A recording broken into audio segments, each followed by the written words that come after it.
We're talking about dry weather, and now the U.S. Bureau of Reclamation is warning that Lake Powell may reach dangerously low levels, and the dam there could even stop producing power. And that could happen in the next 18 months. 12 News journalist William Pitts explains what's going on at the lake and the new study showing that Arizona's groundwater is also dropping fast.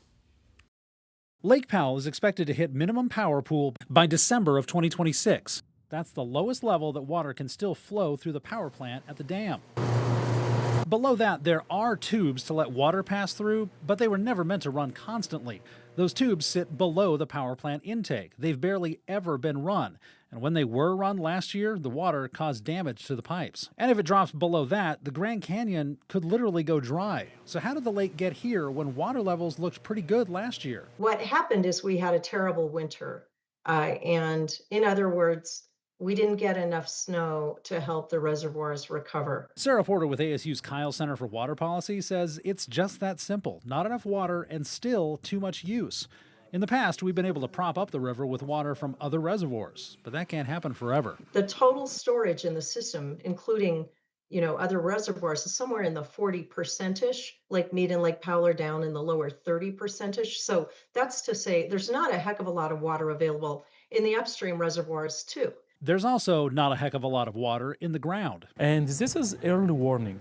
There is something that needs to be fixed. Karem Abdelmohsen co-authored a study that shows the changes in groundwater over the last 20 years. Here it is, mapped out. The darker the color, the more the groundwater dropped. From 2002 to 2014, it's not bad. Parts of Wyoming even had their groundwater increasing.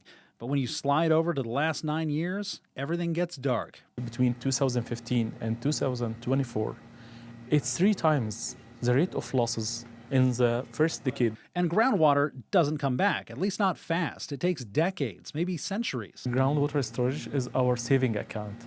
And our surface water is like our spending account.